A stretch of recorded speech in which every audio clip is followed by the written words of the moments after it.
Okay, let's unpack this. We're doing a deep dive into Steinsburg, a really compact Karoo town in the Eastern Cape. Right at the junction of the R56 and R390, for anyone looking at a map. Exactly. And our sources, they paint this portrait of just pure tranquility. We're talking about a landscape defined by, sheep farming, these wide open horizons. And it's set in this perfect circle of mountains and koppies. It sounds incredibly isolated, but also just beautiful. And that isolation is really key to our mission today, isn't it? Yeah. We want to understand the history, the geography of this quiet place because, well, we found some surprising threads. Threads that tie it to what, the rest of the country? Directly to the foundations of the nation, yeah. Okay, so let's start with the history then. Steinsburg was founded in 1872. Pretty standard stuff, centered around the local Reformed church. And it's named after a man called Dowager Stein.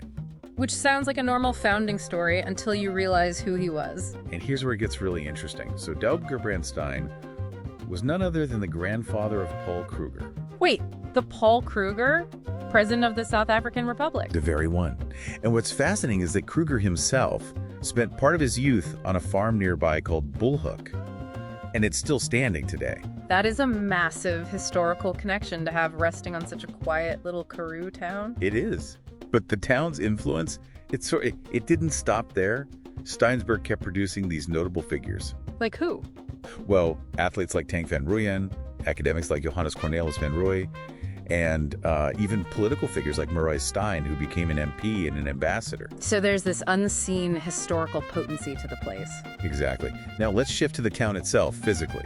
Geographically, it's really high up. Very high, yeah. The altitude is 1,460 meters. Yeah. And that gives it this beautifully clean, pollution-free climate. Solo, though, right? Oh, very compact. About 17 square kilometers, maybe 8,000 residents. But it has, a full range of services. It acts like a regional hub. And that high-altitude climate, it must create a unique rhythm of life. Hot summers, crisp winters. I read there's even occasional snowfall. And those spectacular night skies the Karoo is famous for. No light pollution. Right. I mean, what really stands out for the sources is the quality of life. It's quiet, it's fresh air, but you aren't sacrificing community. And a lot of that seems to focus around the Steinsburg Country Club. It does. You've got your 9-hole golf course, your bowling green, but the sources specifically mention active garden and art clubs. Which shows a real community engagement, doesn't it? It does. And shifting to the regional context, this town isn't just an endpoint, it's actually a gateway. It's a key part of that scenic R390 route linking Craddock with the Gariep Dam. Exactly. And if you zoom out a bit, you see it's this quiet, vital cog. It's within driving distance of major centers like Bloemfontein and even coastal spots like Port Alfred and Garaha. So it's a note of tranquility hidden between all these critical routes. Perfectly put. And if you're exploring from there, the nearby attractions are just as layered. You have the Orangefish River Tunnel, an incredible piece of engineering. And the historic Henny Stein Bridge. Plus those wonderfully named spots, Coffee Bus and Teapot. Coffee Pot and Teapot, yeah. But don't forget the historical gravity, too. Nearby, you can visit the Norval's Pont Concentration Camp Memorial. A very sobering look at the region's past. And for something completely different, there's Hofmeer's Pink Church. It's striking.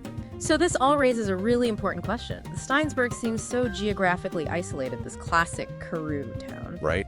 Yet it's deeply linked to national history through someone like Kruger and to massive modern infrastructure like that tunnel. That contrast is, it's genuinely thought-provoking. So what does this all mean for you?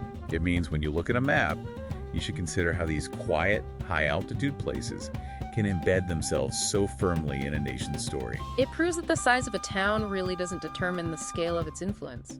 Not at all. Yeah. And that brings us to our final thought for you to chew on. Okay, let's hear it. How much of a quiet town's fundamental character is truly defined by its current geography and its people today, versus the hugely influential figures who just, merely passed through during their formative years?